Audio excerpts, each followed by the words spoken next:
We are live, I think. Yes, good. Let's give it a minute or so here. Yeah, you want to talk about Florida basketball some more? Yeah, we should probably. Yeah, it's a glorious morning. Yeah, it's good to be a Gator. Look, I even got right in front of me my salt and pepper Gator shake, Florida Gator shakers here. Yeah, what a season! Yeah, and you're going to be a strong contender next year. I was in full disclosure, Zach and I are in a bracket pool together, and I looked this morning, and I think Zach was in 26th place out of 30 teams, something like that. I got fourth. Out of 28. Yeah. So I was pretty happy about that one. Yeah, that was a pretty good call. I picked some. I thought Marquette and Colorado State were highly underrated this year, and turns out they were rated exactly as they should be. And so, yeah, that bit me. It was kind of a boring bracket, so I feel even bad that I did well, because it's just like, oh yeah, you picked all of the 1 seeds and 2 seeds and 3 seeds. You were really good this year. So, did you see the guy who won our bracket was placed in the top 800 in the Sports Center bracket? I did not. Jeez. Yeah, he was something like 80 points away from perfect.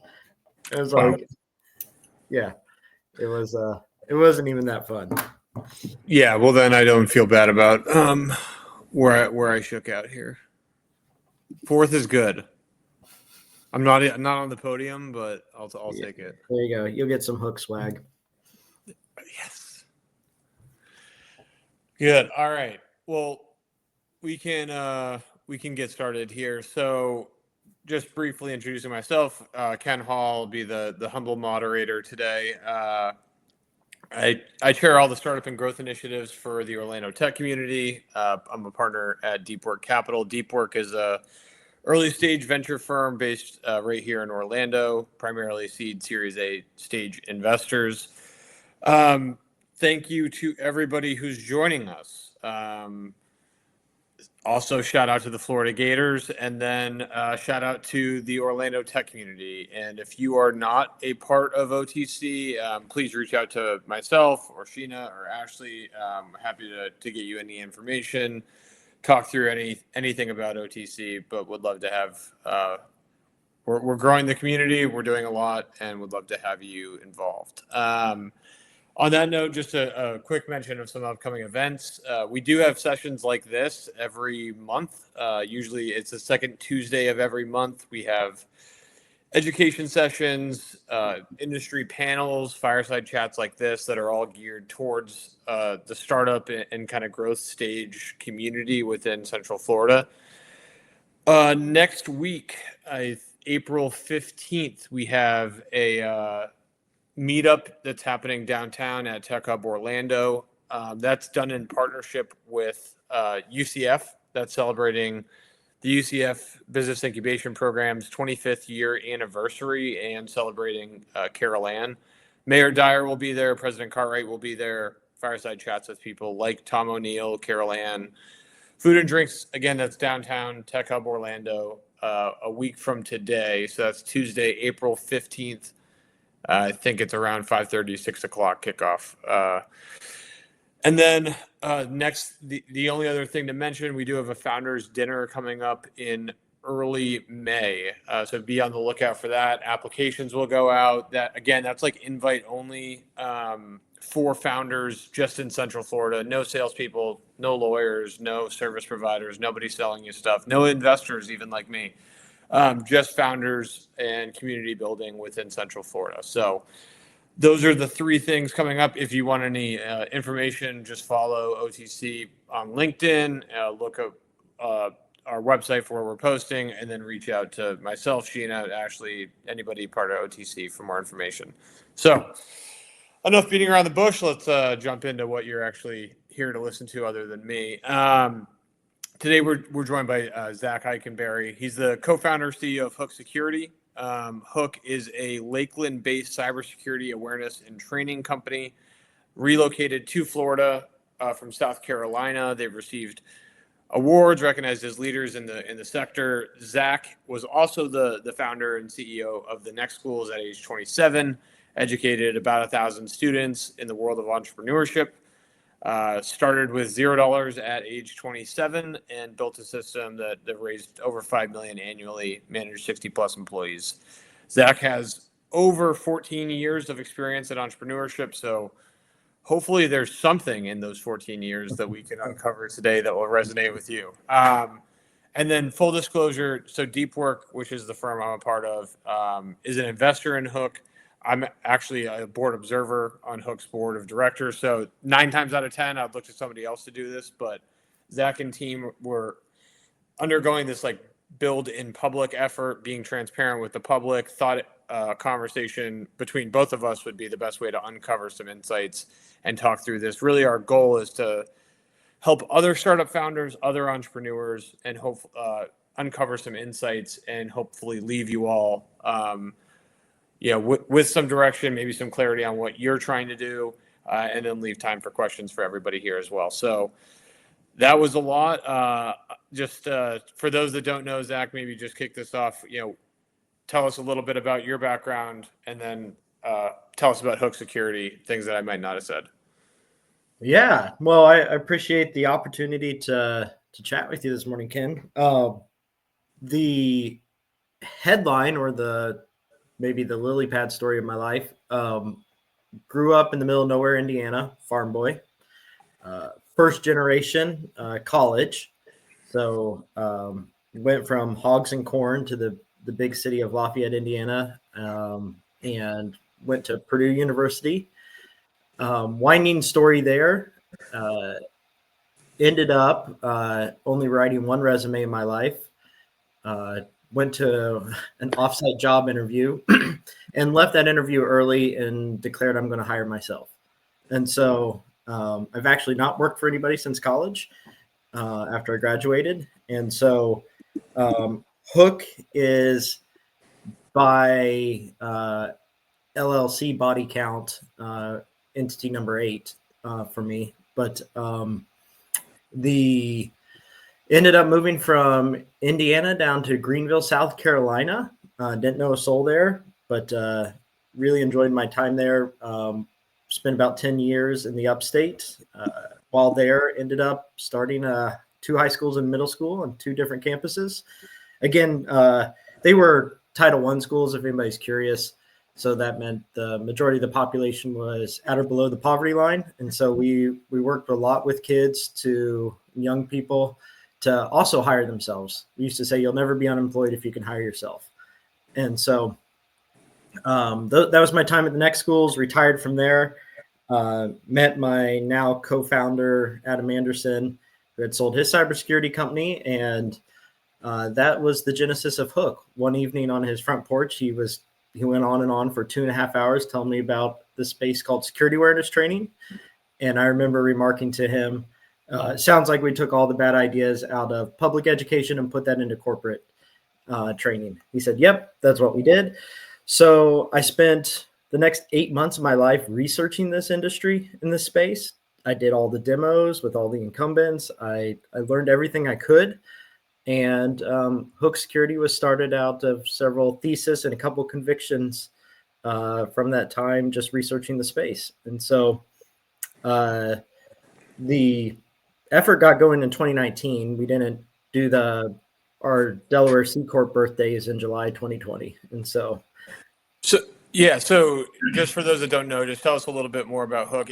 So it sounds like it's at this intersection between education and cybersecurity, right? So maybe it capitalizes a little bit on your background, but just help us understand just a little bit about Hook. Yeah. So one of the things we noticed in this industry, and especially the cybersecurity industry, is most companies that were started in security training, right? Which is this idea that your workforce needs to be aware of what's going on with cybersecurity threats, and you need to invite them in so that it's not just the security team's issue, that it's a cultural thing, that companies don't click on phishing emails, they don't get scammed, they don't do all these other bad things. And what I recognize as an opportunity, as a conviction, is that it was actually built on the wrong worldview. They were treating people as like economic behavioral units, and we don't have to get into that.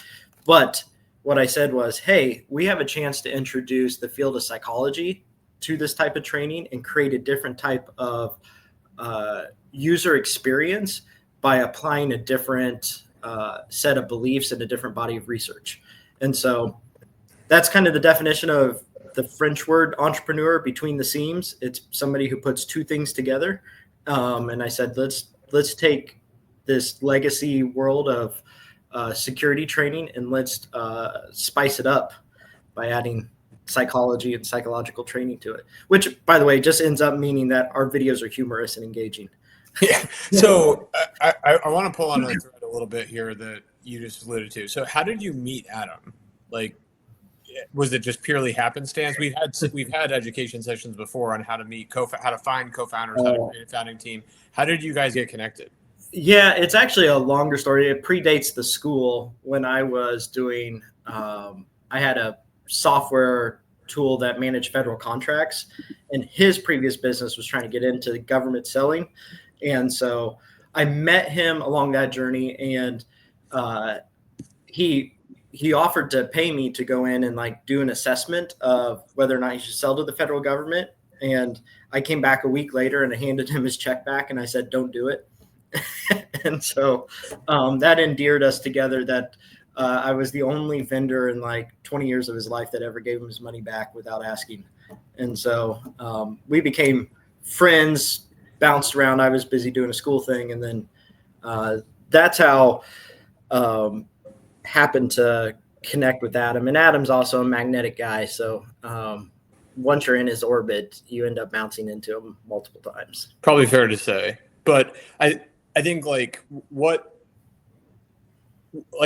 thing is that, you know, for this kind of space, again, it's at the intersection of I guess I'd call education and cyber. It's like, it's good to have a founding team that also has those kind of relationships, right? Where it's not just, I'm only from the education world. You also rounded out your founding team with somebody that had an industry experience in cyber, you know, prior successes in cyber, relationships in cyber. And so that kind of brought it's not just, as an investor, it's not just we bet on the founder, we bet on the founding team, right? We bet on a well-rounded founding out team that addresses most of what we're looking for. So I guess how did that kind of come into place? You know, how did you see that being able to execute from a founding team? Yeah. So Adam's deep experience is in the enterprise and risk management. And I was blind to that. And maybe a number of people, you know, listening in are also like, you know, not aware of all the processes and things that large companies put in place to manage risk, deal with risk, what have you. I was not aware of any of that. And so when Adam, who really was the genesis of, you know, what is now Hook Security, it was actually named something else back when he was toying around with the idea. He was my mentor into what risk is and what risk management is and how to think about it as likelihood multiplied by impact. And it really was clarifying. And he had a way of educating me. And then we're just, Adam and I also just get along with each other really well. And I think that's incredibly important, that he knows whatever decision I'm making, he trusts that I'm doing it in the best interest of the company. And I know whatever decision he's making, he's doing in the best interest of the company. So we never feel like we can't trust each other. And that allowed us to have, over the years, a number of hard conversations, and allowed us to really clear the air pretty quickly when things started to come up. So it was never a distraction to Adam's in Greenville, South Carolina. And of course I moved to Florida. And so we were able to coordinate there. And to skip ahead, which might be interesting, is, you know, as a co-founder, he was on payroll at one point in time. Right now he's not. and he's off pursuing some other work and risk assessment. But he's still highly involved in the company, and he still does whatever it takes for Hook to win. And that's a really interesting and awesome dynamic that I don't think a lot of co-founders get. I think some people, when the co-founder relationship moves away from a day-to-day one, it can implode. That was not the case with Adam and I, but that might serve to the dynamic of finding a good co-founder. Yeah, and I just want to drill in on one thing that you said there, which is, or kind of emphasize it, which is like he had different experiences within kind of risk compliance, and those are like notoriously difficult sales cycles and complex relationships to navigate. And like, again, kind of as an investor, it's like, I think it's especially relevant to make sure you have either advisors, co-founders, other leaders to help in these like complex, regulated, multiple buyer persona industries, healthcare, cyber, things like that, where it becomes really hard to navigate if you're a first-time founder without relationships and context in the space. So I guess if you have that as maybe a weakness within your founding team or your own background, it's important to kind of round that out with advisors, co-founders, other people to help, especially in those regulated industries. But you mentioned the move relocating down from South Carolina to Florida. I did want to make sure we hit on that. Like, you raised capital, relocated the company to Florida.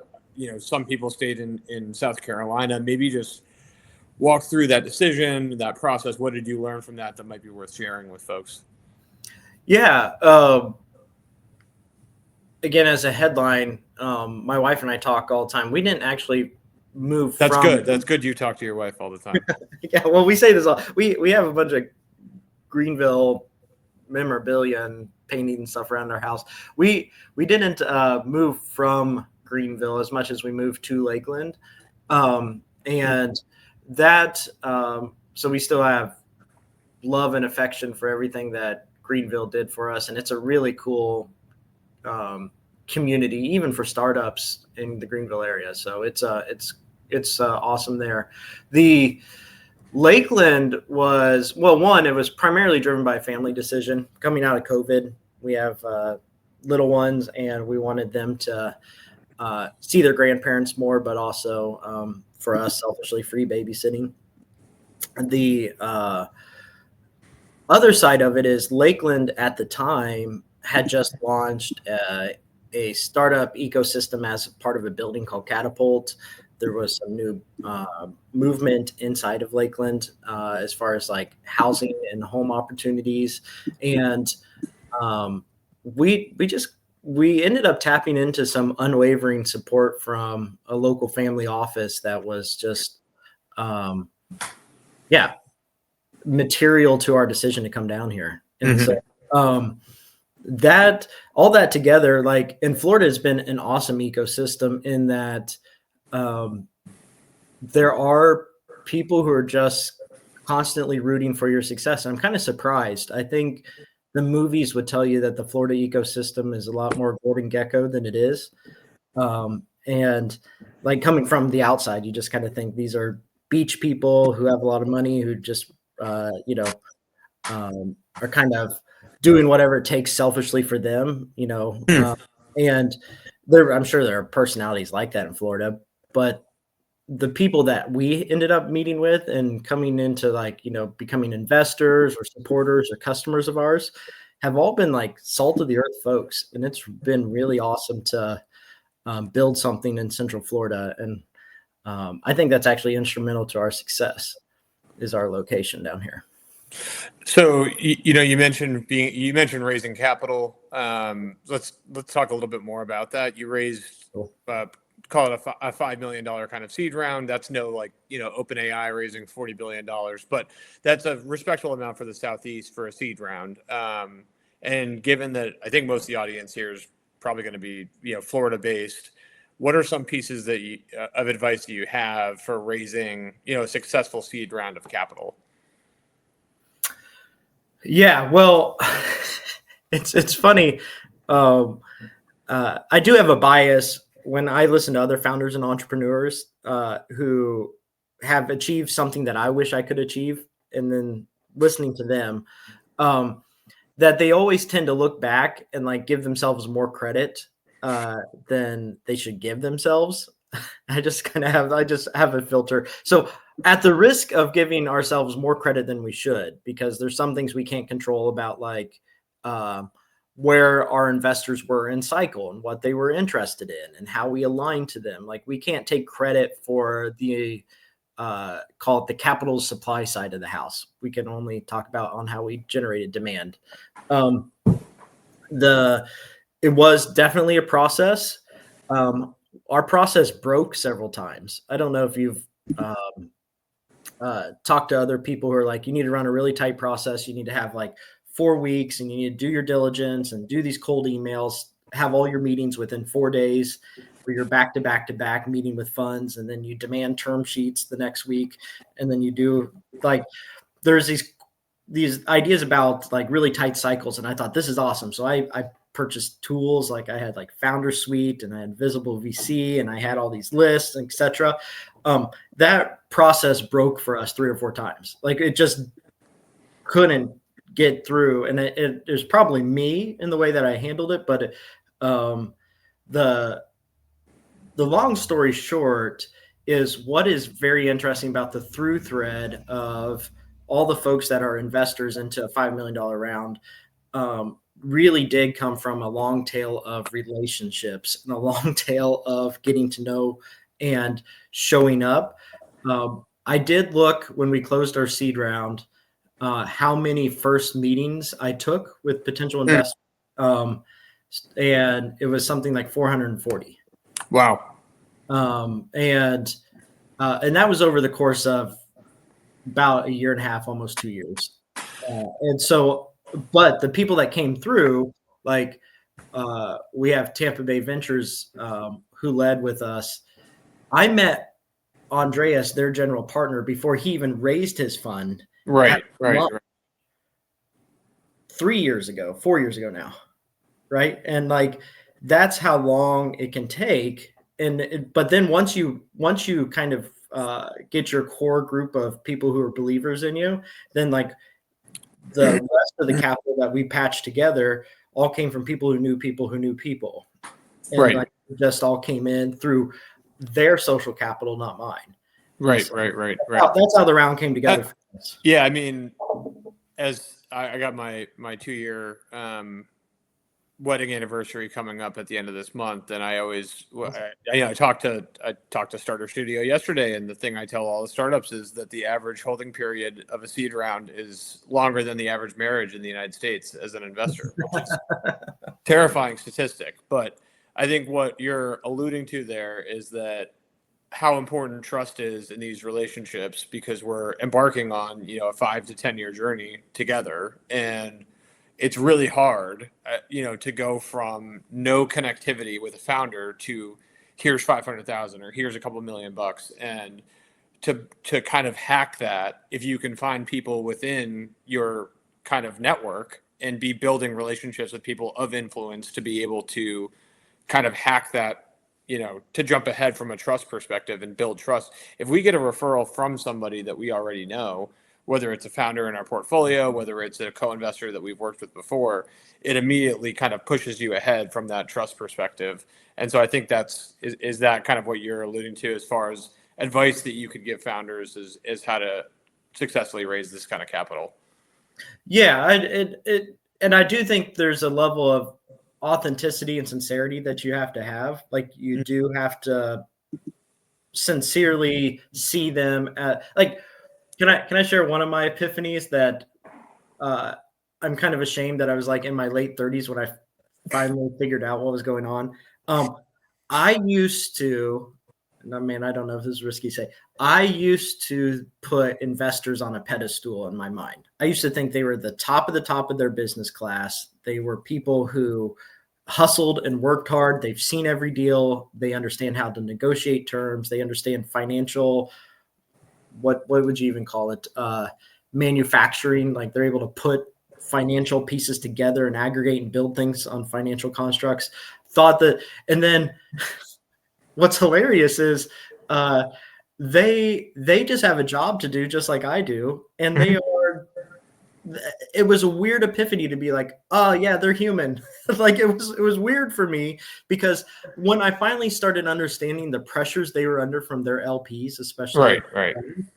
and I started understanding their side of the math and their side of the table, and understanding like their insecurities about raising their next fund, or the fact that like they have to balance risking their career on pushing forward a deal versus missing a deal, and they're constantly under this state of stress.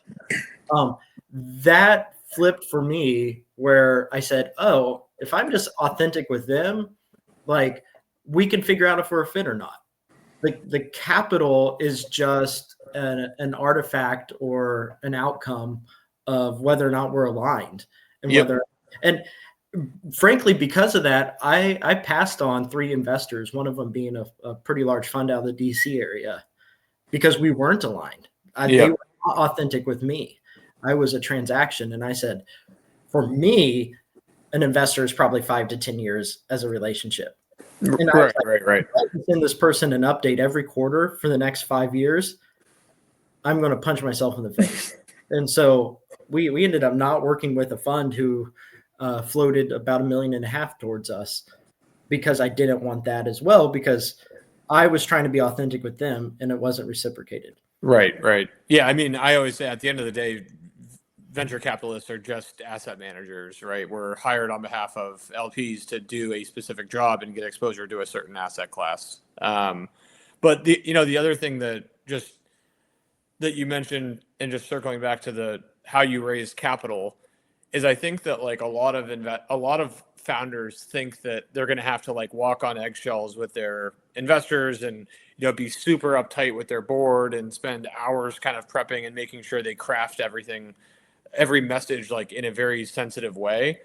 And I think that when you raise capital from people in your kind of connected circle and a couple degrees that you trust, I think that's helped with you as far as post close being able to communicate with your board and have a really like good working relationship with your investors. Is it's not somebody that's kind of a cold connection, where some of the missteps might be perceived a little differently. It's almost existing relationships that it's now just turned into a more formal kind of business arrangement. Mm-hmm.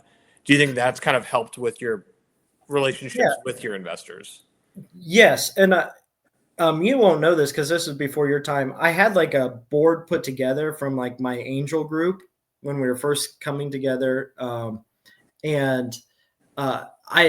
coming from a background in public schools, I would have public board meetings where there were like 40 people there, and people would have to sign in. And I've even been part of a board meeting where people were protesting outside, and like that requires a level of formality. And when we first started Hook, I was incredibly formal. And with the board, it was a couple of angels. They all knew that like when we actually raised significant capital, we were going to reconfigure the board. So they knew that they were just a temporary steward, as it were. Yeah. It was way too formal with them. Yep. And it dawned on me, because one night before a board update, I had like bad news. We weren't hitting the numbers. We weren't catching traction, what have you. And I had a pit in my stomach, and I did not sleep that night. I just literally paced around. It was downtown Lakeland. I paced around this apartment complex just all night. And I said, you know what? Like, this isn't good for anybody. The company's only going to be as successful as I am at a personal managed level, and I'm not getting any sleep. And I was like, the board's rooting for me. They're not like trying to like punish me for not hitting my numbers. They're going to just, and I realized I summed it up like, I got to make this more fun, and I got to be more real with them, and I can't just present to them only good information. So when it kind of slowly evolved, and it became more and more, I don't think I'm perfect with it. I would like to improve how I work with our board dynamic, but it's better than where it was. I was way too formal at first, and now they're people that are on my side of the table. We're all friends, and we're trying to figure this out. And Just going back to the raise, $5 million bucks, again, pretty good for the Southeast as far as the seed round, but you see raises pop up all the time in cyber, and you see these raises 5, 10, 50 times bigger. So I guess because I hear founders say this all the time, is we have competitors that are raising a lot more than us. We need more money. And I guess what advice do you have for founders who see their competitors in these kind of headlines that come out that may make them, concerned over the capital that they have on hand? I don't know if you know this about me, Ken, but I actually don't know that much about my competitors and their capitalization. I've been out to the Bay Area. I did a modified Sand Hill Road tour one time. I went out and I met with 4 firms that all had offices on Sand Hill Road in one day.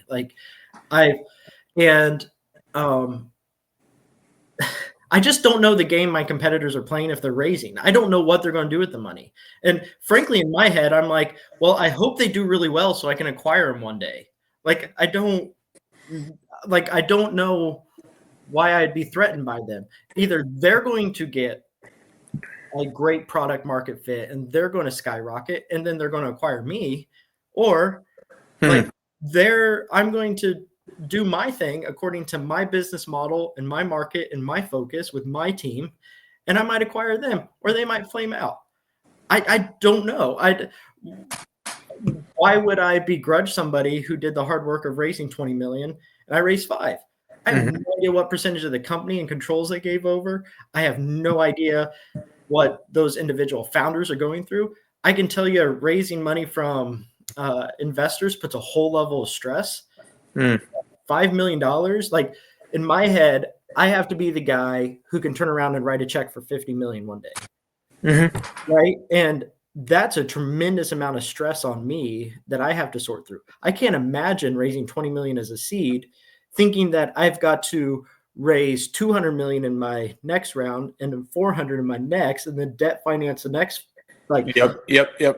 That path is really, that's a mental thing that I don't want to do. I've got 3 kids that I love hanging out with. I've got other relationships and things I do in my life. So when we raised 5, I also tried to position so that we did a fair price on it. We are in that, we went all the way back to how Uber raised, when Uber was raising money, I think he raised $2 million on a 5.3. Yeah. It was 1.7 on 5.3 post. Yeah. And I think that's fair. And it sets us all up for alignment. And I get it that don't get me wrong. I haven't been perfect with how we manage equity at our company, but I feel much more comfortable knowing that we're all aligned and we're pot committed with my investors, and that it's working for us. And so I don't know what TechCrunch is going to say about other people's fundraising. I know TechCrunch got our numbers wrong and they pushed it. And so who knows? They might inflate everybody else's numbers too. Yeah. I mean, we were talking about this the other day where it's for some reason we've created funding totals as a measurement of success with these companies, which makes no sense, right? I mean, it depends on how much you can grow revenue and ultimately how much you can sell the company for and what it's worth, what somebody's willing to pay for it. And these interim vanity metrics, it's you see them and you're like, oh, they're doing so well, and it's like a bodybuilder at the gym where you're like, oh, they've got that, they probably got it all figured out, and then they have their home foreclosed on and they're going through a divorce, and you're like, oh, well, you don't really know what's going on kind of under the hood until it's great to not get distracted by these vanity metrics is what I'd say. And then you were alluding to it on kind of I guess I would say, without trying to disclose too much, it's I think you've been pretty rational with how you've raised capital and the valuations that have been set from both you when you've kind of done some inside stuff or from outside investors, and you've use like objective metrics of like, here's the, ARR or customer, it's not just been like, here's the number because we say it's the number. And I think that's kind of helped with mobilizing more capital in. So obviously there's pros and cons with that kind of strategy. So how would you explain that to a founder? Yeah. One, I don't think my policy is universal. You have to decide what's best for you when managing your enterprise value versus equity. When I looked at the landscape of what was optimal and likely with the outcomes of our company, I said, I think it's best aligned for everybody to say, take some sort of multiple of ARR as your bank and say, that's our enterprise value, and say, what I intend to do over time is acceleration over velocity, right? The quicker I can grow it, you know the difference between acceleration and velocity, right? It's like velocity or acceleration is how fast you're getting faster. And so that changes my multiple.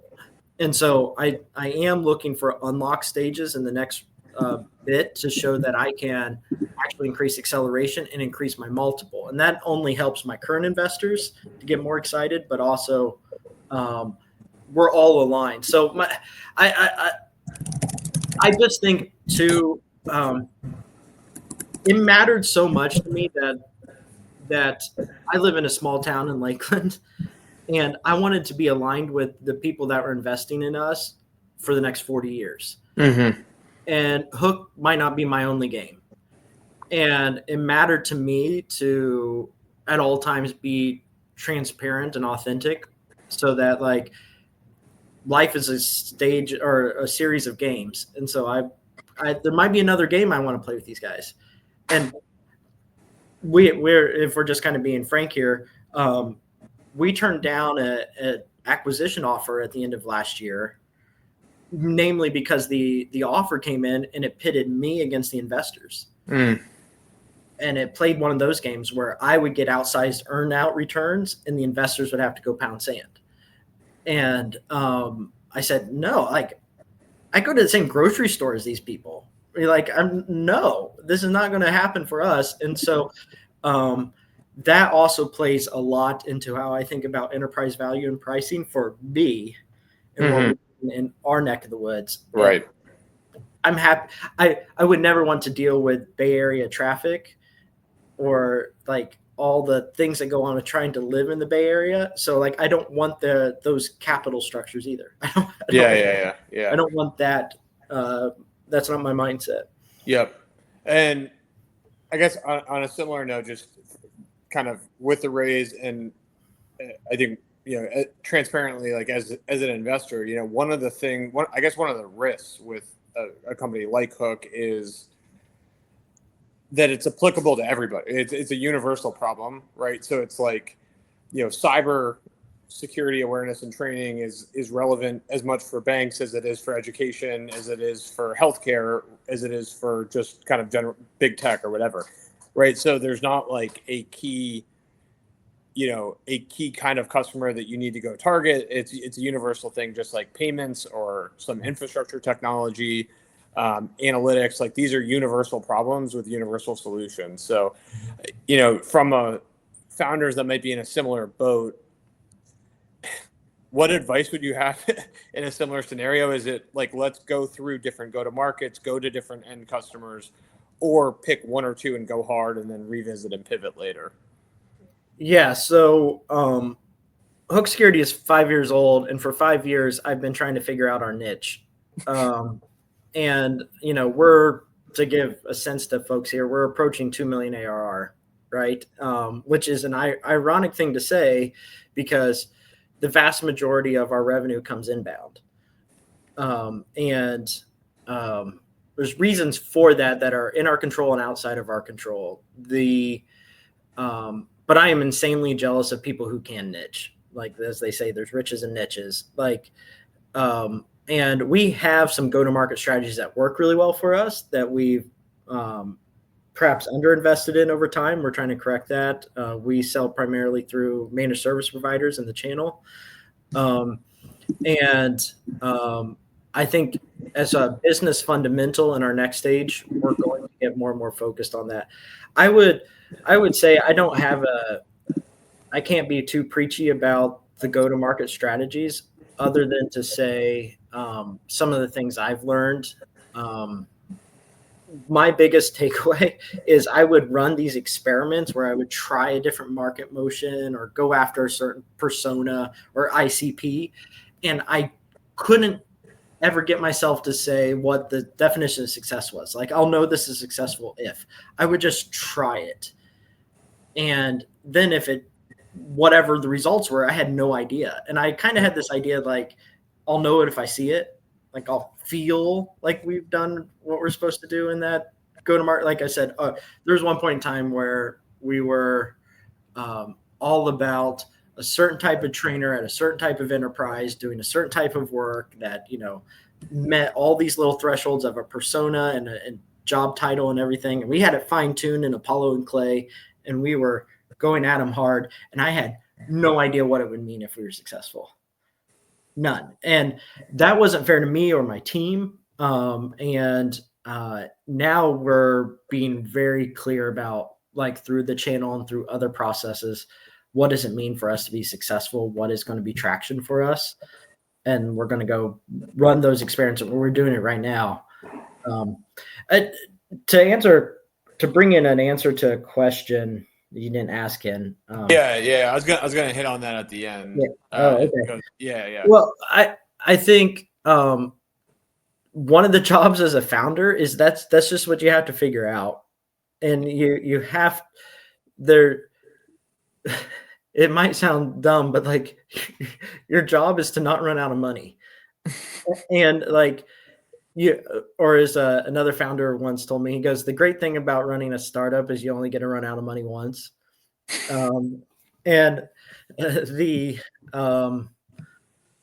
Organizing your day around understanding where you're going to get the money, the capital for your company to continue to grow, to de-risk tomorrow, and how many tomorrows can you have by getting things done today. So as a founder, I think that's just your burden. I think you guys show up and do 20 things right every day. I don't think you get to boil it down to one or two.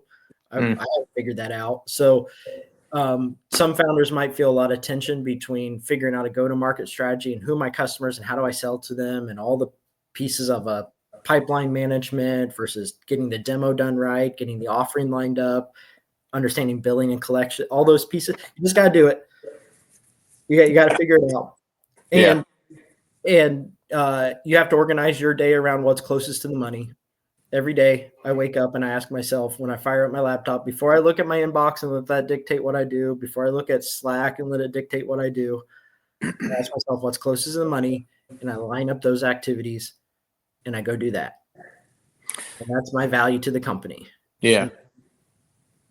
So maybe, I have kind of I want to leave maybe 15 minutes for questions. So maybe let's end it here, which is, we haven't talked much about the product. We haven't, talked much about the market. One of the things that attracted us about the space is, I think this is cyber is obviously a massive market. This is one of the I think it is the fastest growing and largest kind of sub segment of cyber. So it's a space where you can build a big business just by kind of being average, right? But in that context comes a lot of competitive dynamics, remaining innovative. So what is Hook doing that is unique? How might that translate to other entrepreneurs that are pursuing similarly competitive markets? Yeah. Cyber's interesting because in cyber, revenues follow trust.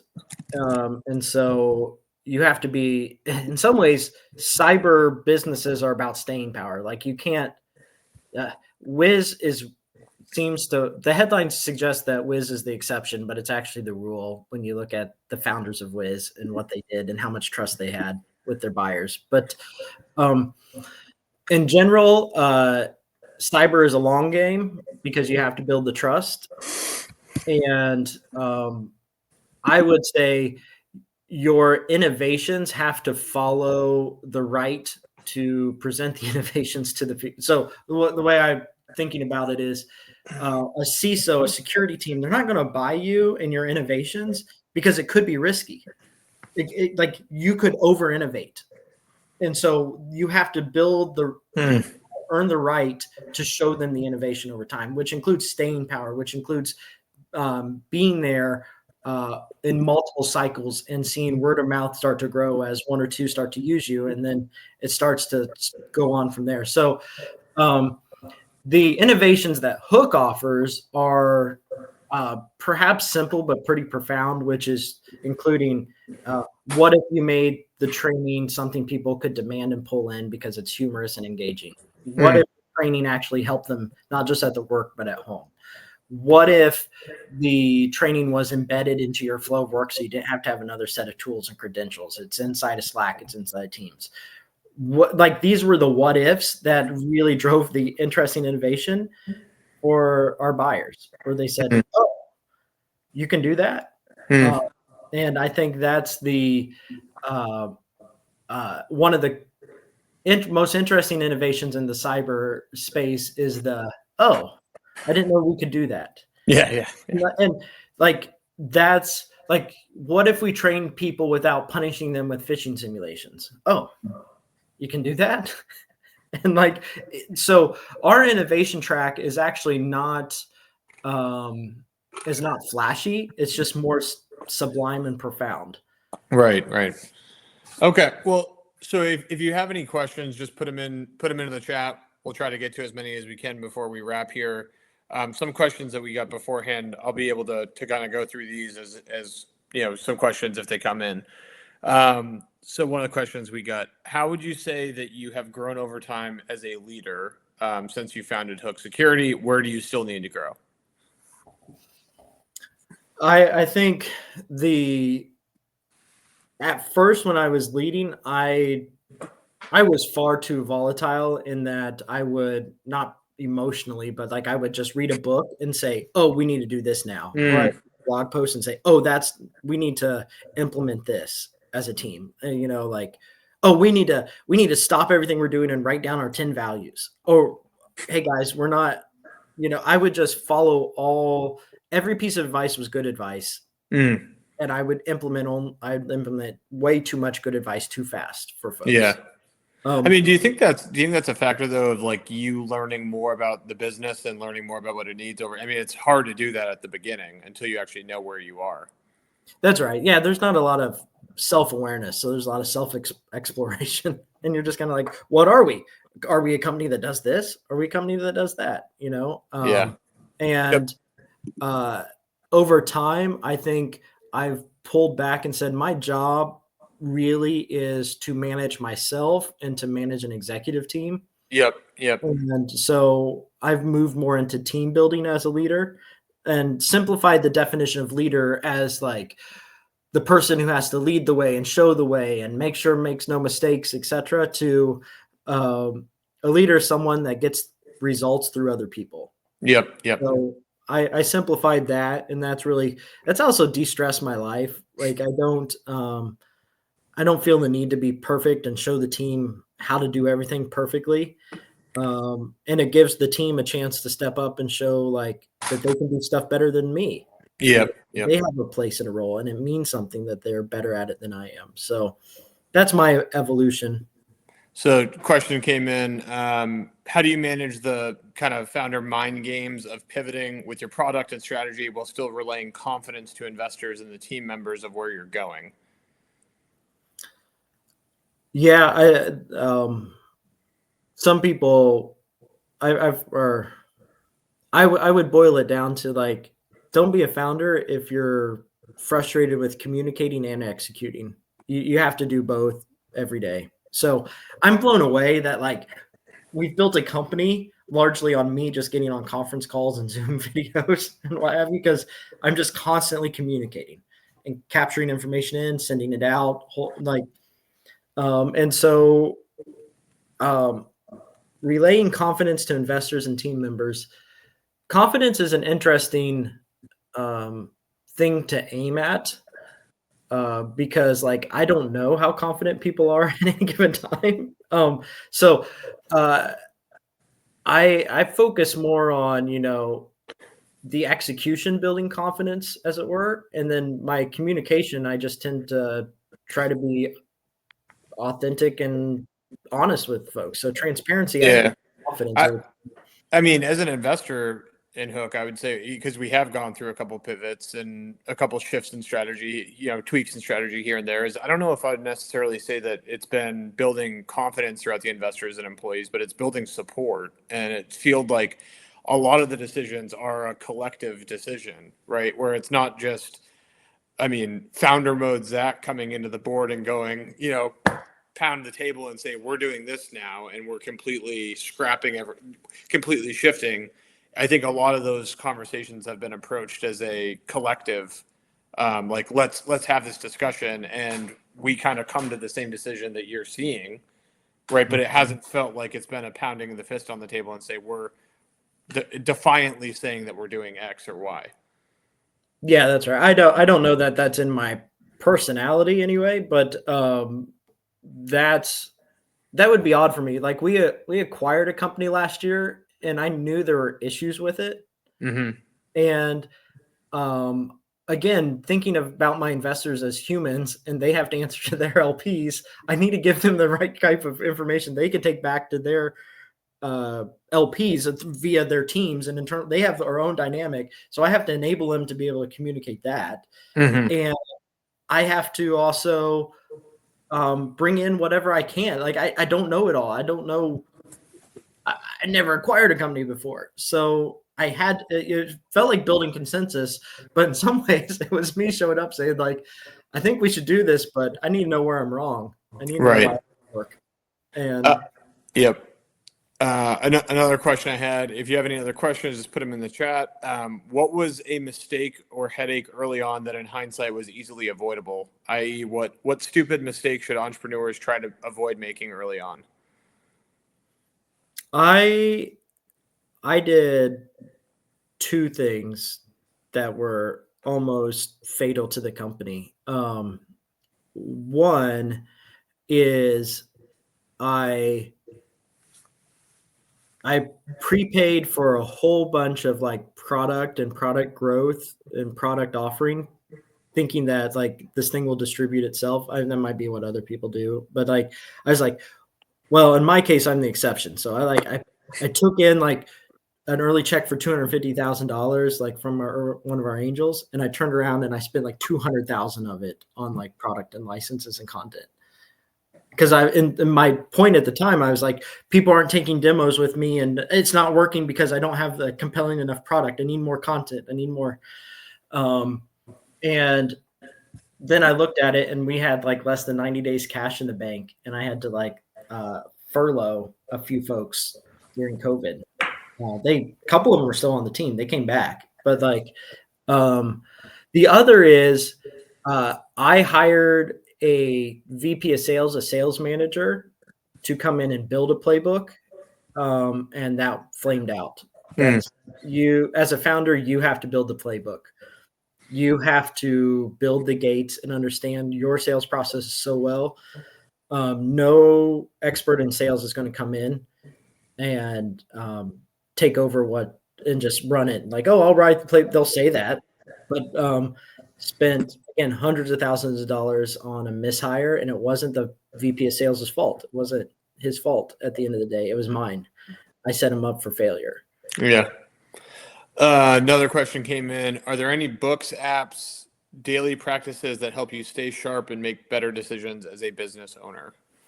I don't know if you can see this. I'm all about the productivity planner.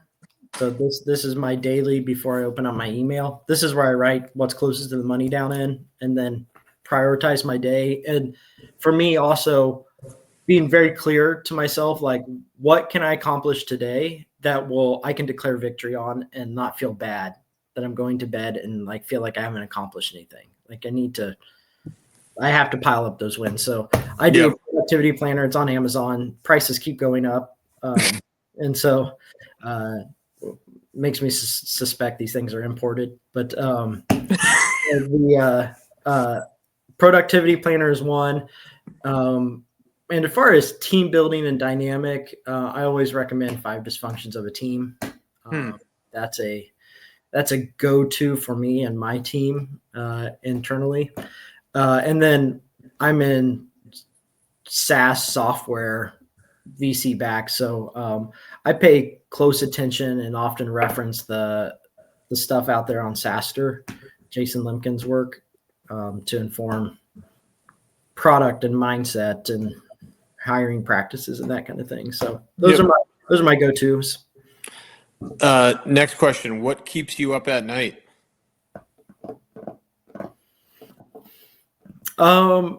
I do have high expectations for myself and others, especially like, it's hilarious to me when, you compare yourself to other people. So I try not to, but, I'm often comparing myself to somebody's like, man, there's these folks out there and they're growing 200-300% this year. And like, how do I unlock that? How do I do that? And I'm constantly looking for shortcuts in my head.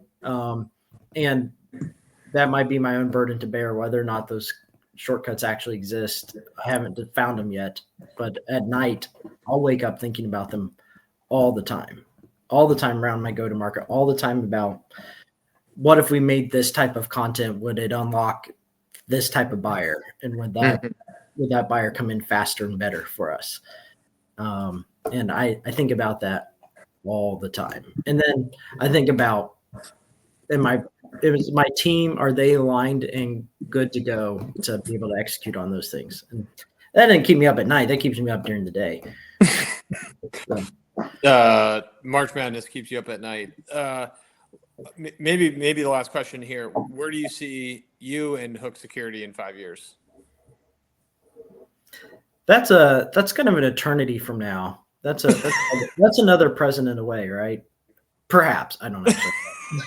But yeah, constitutionally we're another president away. The thing that I'm right now, I'm on a 2-year cycle, to be frank, so I can only speak to that. Perfect. Where do you see you and Hook in 2 years? Yeah, so I think we're at an interesting spot in our journey, in our strategy, where we either decide we're going to raise a Series A, or we're going to continue by being a part of another person's company. Right? And so that's part of the interesting thing about bringing 2 ideas together, like education and cybersecurity, is our surface area for people who would love to acquire us and to build us is huge. We have way too many types of buyers out there. And that might mean, as a matter of practicality and just as a fiduciary responsibility, to our investors and our team, that I might pursue acquisition. Or, we might say we want to be the one acquiring other people, and let's go raise a Series A, and there's a bit of our industry's kind of locked down, and so you're going to have to get into M&A activity in our niche of the world in order to really break out, and that's just the reality of our niche as a cybersecurity niche. Yep. Awesome. Well, Zach, this has been great. What's the best way for people to stay in touch with you? Yeah, you can hit me up on LinkedIn. I'm pretty liberal with connection requests, and then Zach at hooksecurity.co. There you go. An email for me. Well, it's been awesome. Again, if interested in OTC, please reach out to me, Sheena, Ashley. We have sessions like this every month, second Tuesday of the month at 9. Meet up next week, Tuesday, April 15th, downtown at 5:30. Then the next Founders Dinner coming up in early May. So thanks again to Zach, and thank you all for joining. This has been awesome. Thank you, Ken. You got it. Thanks, Zach.